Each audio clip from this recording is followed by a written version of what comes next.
May fatty liver ka pa, kahit hindi ka uminom ng alak? Hindi ito aksidenteng sumibol. Hindi lahi, hindi din sa pagkain ng sebo, taba, karne, o mantika. May dahilan yan, tahimik na dahilan, at yun yung hindi mo alam. Una, ano ang sanhi ng fatty liver? Ang fatty liver, nangyayari yan kapag napupuno ng taba ang atay mo. At ang pinakakaraniwang sanhi nito ay sobra-sobrang asukal at refined carbohydrates. Kanin, tinapay, matatamis, sweetened drinks, lalo na kapag yan ay fructose-loaded, ultra-processed foods na maraming seed oils. Kapag sobra ang glucose sa dugo dahil dun sa mga nabanggit, tapos hindi nagagamit ng katawan ang sobra, kino-convert ito ng atay bilang taba.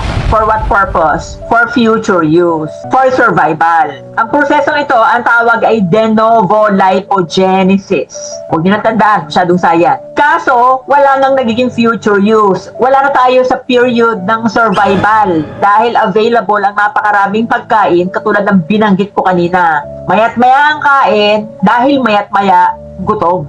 Kasabay nito, tumataas yung insulin. Kasi mayat-maya kain ng kain eh. At kapag palaging mataas yung insulin level, pinipigilan itong masunog at iniuutos sa katawan na mag-store palalo ng taba, lalo na sa atay. Yun yung dahilan kung bakit kahit hindi ka mataba sa panlabas, ang itsura, kahit hindi ka uminom ng alak, pwede ka magkameron ng fatty liver, non-alcoholic fatty liver disease, NAFLD. Kaya minsan madidinig mo, di naman ako mataba, bakit may fatty liver ako? Yun po yung sagot. Okay, ang tanong, ito yung pinakagusto nyo marinig. Paano ito maiiwasan? Ito yung naririnig ko sa comments. Ang pag-iwas daw at lunas sa fatty liver ay bawasan ang kain. No, mas mahalaga kung ano ang kinakain kaysa bawasan ang pagkain. Ang akala kasi ng marami, iwasan ng karne, iwasan ng taba, mantika, para iwas taba daw ng atay. Hindi po. Kahit bawasan mo ang kain at iwasan mo ito, yung nabanggit, kung high carb ka pa din, wala pong silbi. Isa pa, wala ding drugs or gamot ang makakaalis ng taba ng atay mo. So, anong gagawin? Una, bawasan or iwasan ang asukal, refined carbs, ultra-processed foods, fructose-loaded foods, kasama ang alak. Ito ang pangunahing nagpapataas ng insulin at nagkukos ng liver fat. Pangalawa, pumili ng real food, whole food, gawa ng kalikasan, bigay ng Diyos. Sapat na protina, gulay, yung hindi starchy, at natural na taba.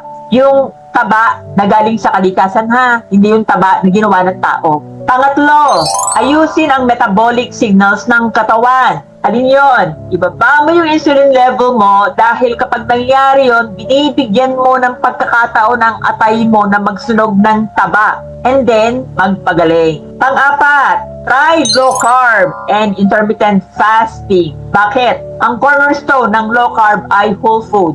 Ito yung mga list ng mga pagkain na dapat at hindi mo dapat kainin. Free po yan. Downloadable. Nasaan? Pumunta po kayo sa YouTube, type Self-Care TV. And then, pumunta kayo ng pinned comment, i-download nyo ang food guide.